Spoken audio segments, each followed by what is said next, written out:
Okay guys, welcome to Ethics.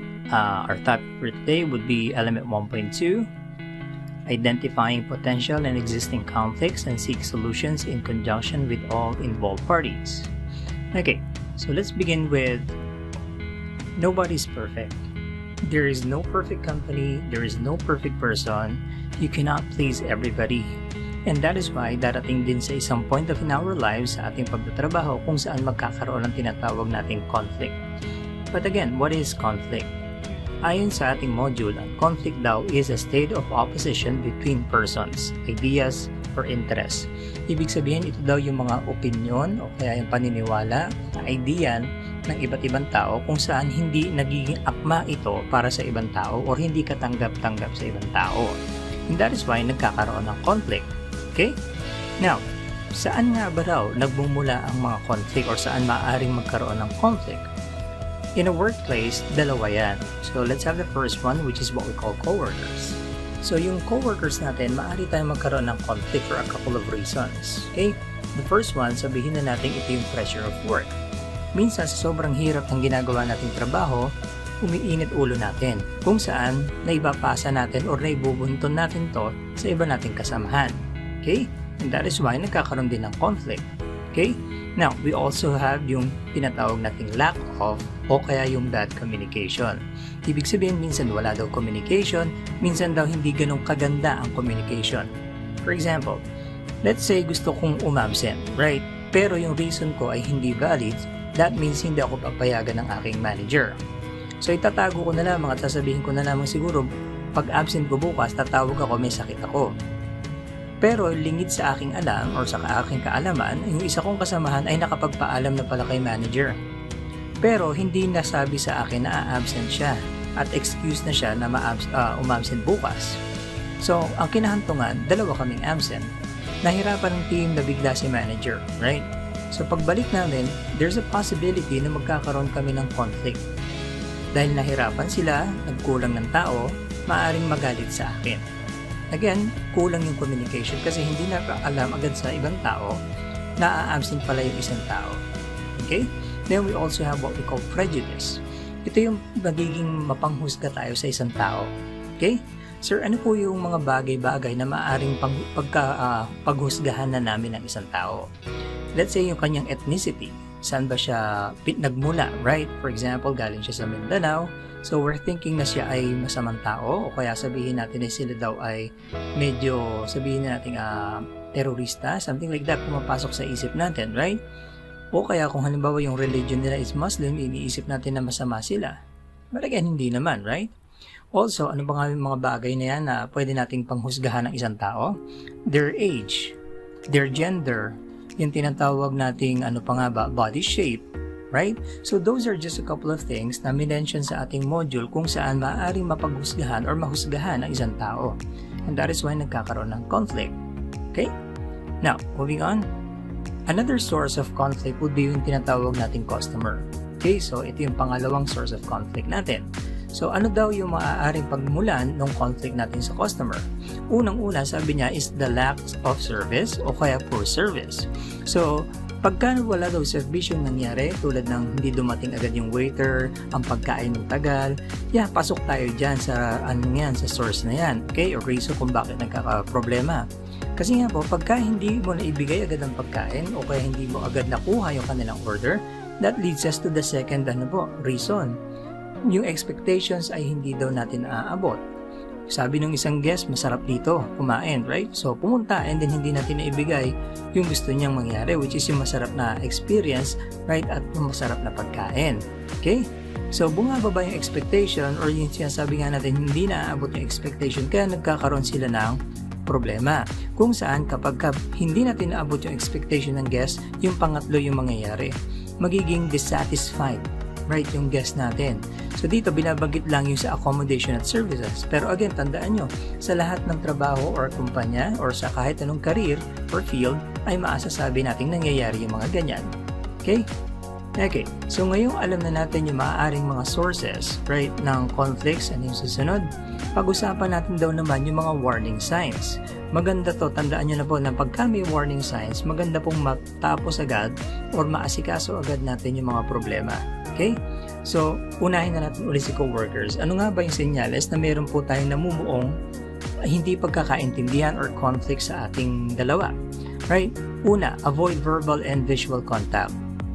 Kitang-kita sa picture natin na hindi sila nagtitinginan sa mata, walang nagsasalita, etc. Sir, kasi po picture yan. But again, their mouths are shut and that is why hindi sila nag-uusap. Okay? So again, that is a sign na mayroon ng friction at maaaring magkaroon ng conflict. Next, indulge in negative facial expressions. So when we say negative daw, maaaring sinisimangutang ka o kaya galit yung itsura niya pagka nakakasalubong ka niya. Pero again, hindi lang yung dalawang yun ha. Maaari po rin pong hindi mo maimpinta, right? Yung nakikita mo sa mukha ng kausap mo or ng coworker mo at maaaring nagsisenyas na siya ng mayroong tayong conflict. Next, sabi niya, make negative remarks. Ito yung pinakamahirap din pong tanggapin from time to time kasi minsan nagli-lead to sa confrontation. Bakit?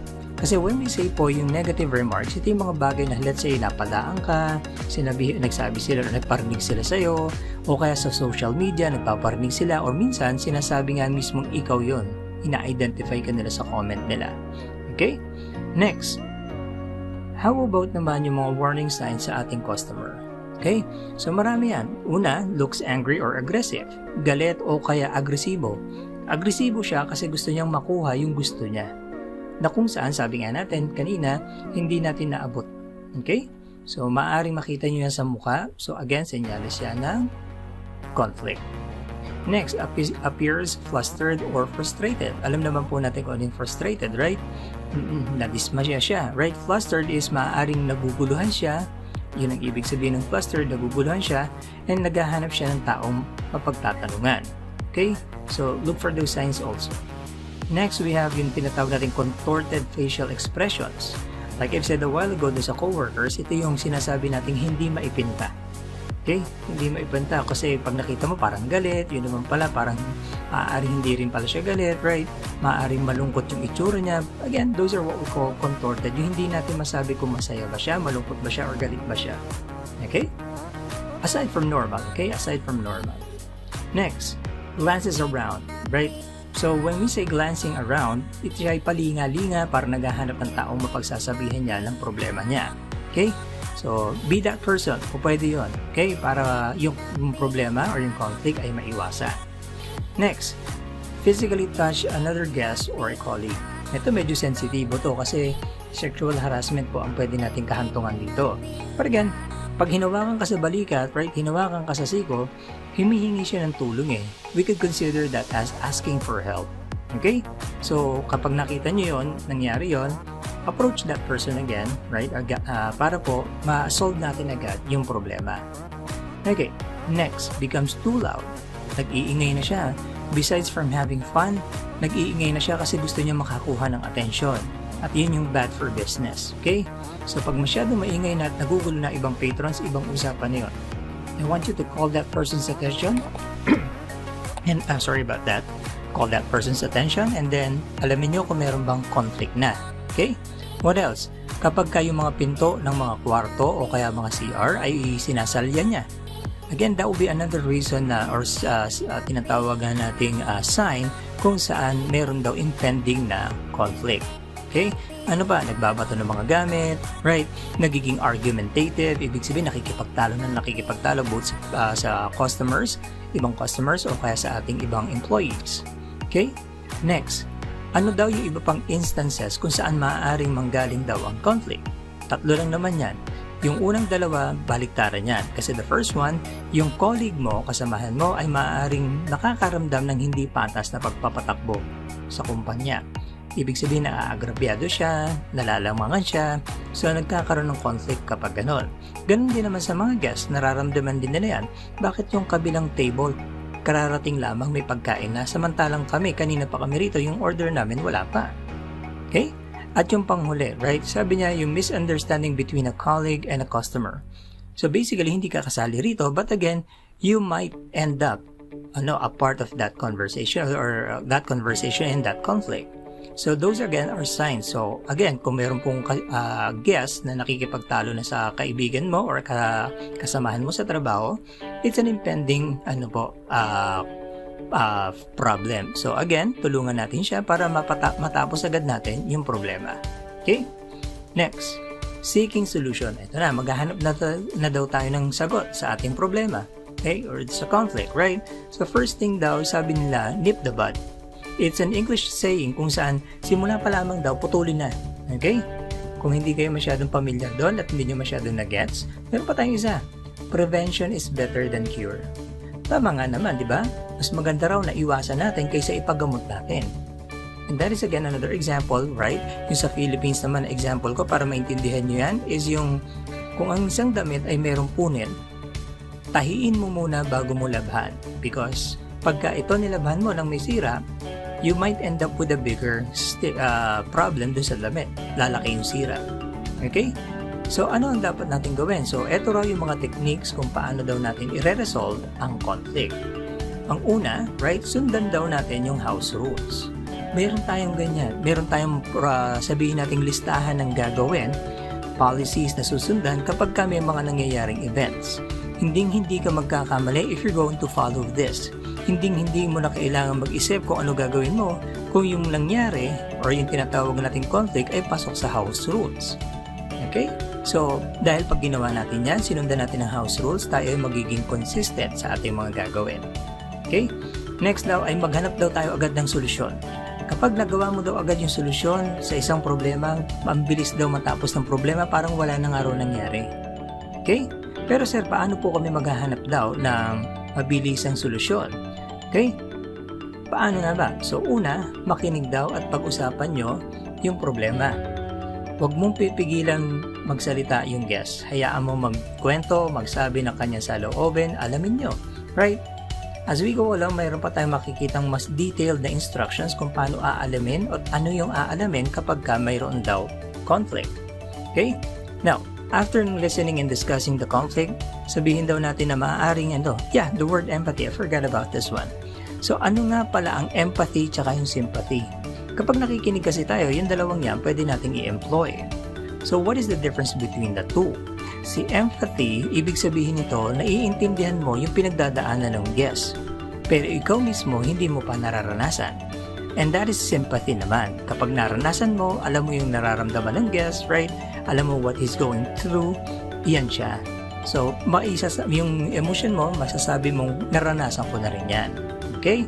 So again, you could do those two things when listening to a guest's complaint.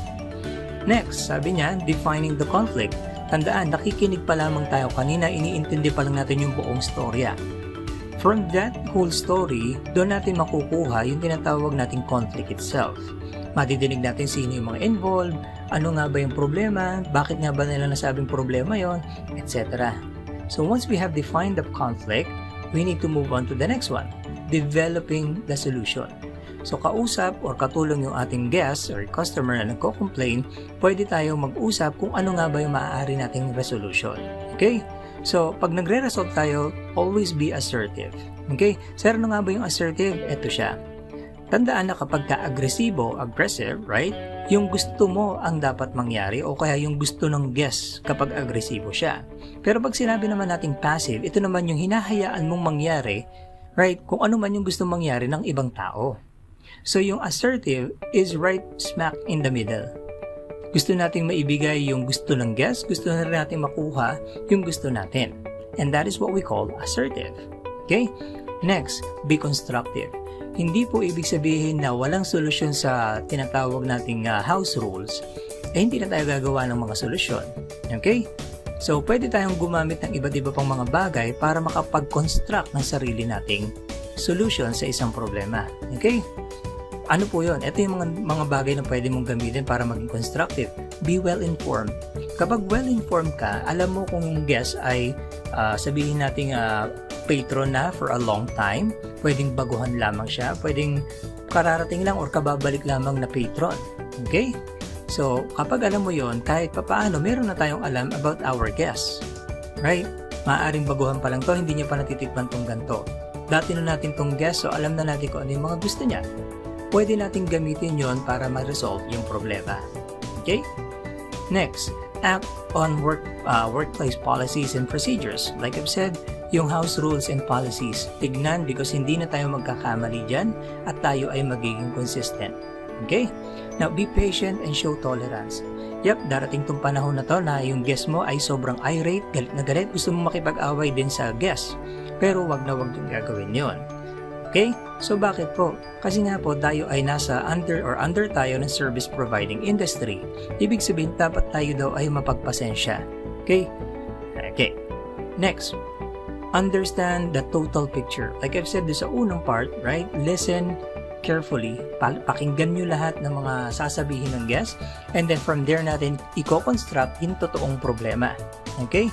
Maaaring may mga bagay kasing hindi po binanggit yung guest, so maaari tayong magtanong habang tayo ay nakikipag-usap sa guest natin.